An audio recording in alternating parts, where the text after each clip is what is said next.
System settings are something that you would use frequently while operating a computer. We'll try to understand some commonly used settings that we might use in our day-to-day use. Why would you use these settings?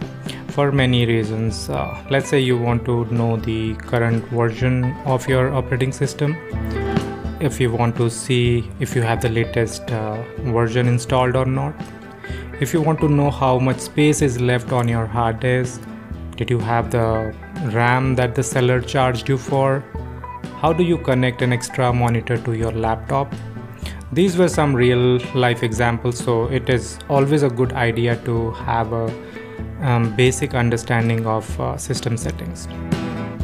Now remember that the location of these settings keeps on changing from one version to another, which is a bit of an inconvenience sometimes. The system settings in this video are from Mac operating system. I'll try to find a Windows computer and record a video if I find one. There are multiple ways we can access system settings. The easiest way is to click on the Apple icon on the very top left of your screen. Or navigate to Launchpad and you will see a system settings there. Once you see the system settings, select the General tab and on your right you would see About tab. Click on About. This is where you can see the model number of your computer. You would also see the chip or processor used, memory or RAM, the version of your operating system, serial number, and your total and available space on your hard disk. To know how your space is being utilized, click on the storage settings. You can see how much space is being used by documents and other applications. If you want to see which applications are using more space, double click on the Applications tab.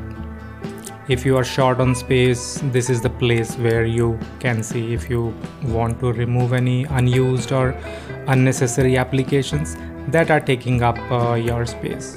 Now be extra careful before taking any action since you can mess up with your computer.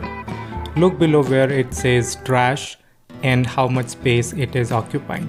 Double click to see the files.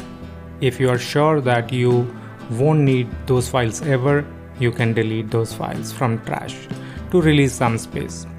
If you don't want to do this cleanup manually every time, you can turn on the option where it says empty trash automatically. It will permanently delete your files after 30 days. Hit the back button to return to About tab. At the very bottom you would see Systems Report. This has very detailed information such as your memory type, graphics card, firewall rules, etc. You might not need this information ever, but just that you know it's there when you need it. Hit the back button to return to General Settings. Select the Software Update tab to check your current version installed on your computer. This is where you can upgrade your OS to the latest version if it is available. We already visited the storage settings, but you can go there from this Storage tab also. It's the same thing. You would see all other settings on the left side, which you can explore further. I'll go over some of the important ones that I use regularly. The control center is what you see on the right top of the screen. You can show or hide things that you want to see always.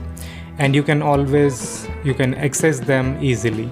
For example, if you want to have your Wi-Fi always visible so that you can see which Wi-Fi connection you are using, you can show it on the control center.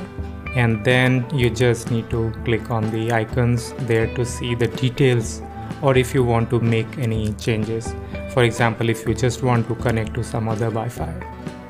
Sometimes when you install new programs which requires access to your mic and camera, the access is not granted automatically. So you need to come to Privacy and Settings tab, and then on your right select the microphone or camera to make the changes. Whenever you have any issues, when you have any kind of issues with your mic or camera not working on a Zoom call or Skype meeting, this is the place you should come and check if Zoom or Skype has the access to the mic or camera. There is another settings for screen and system audio recording, which some applications require access for doing screen recording. So check that setting as well. If you want to use an extra monitor connecting to your computer, you should know about the display settings. You should see all the monitors if they are connected properly. Choose the screen that you want to use as the main display. Others, you can connect them as extended display or a mirror display. Now, the difference is that in extended display, you can independently open applications and work on them. For example, I can open my email on my main display, and on the extended display, I can watch a movie. But in case of a mirror display, whatever you see on your main display, the same thing will appear on the second display. This is also useful. This could be useful if you are teaching a class and you are working on a main display while you want to show your students what exactly you are working on, or they can see exactly what you are teaching. You can arrange the displays so that you can naturally move the mouse. For example, I have kept my laptop to the left hand side and the second monitor to the right. I want to arrange the displays in the same fashion. So when I want to move my cursor to the second display, I simply move the mouse to the right and to the left when I want to come back. Some of the other important settings you would find at the bottom of the list for keyboard, mouse, trackpad, or if you want to add any printers or check the status of connected printers. Few more settings that you may want to explore is Wi-Fi and Bluetooth that you will find at the very top. Go ahead and explore them.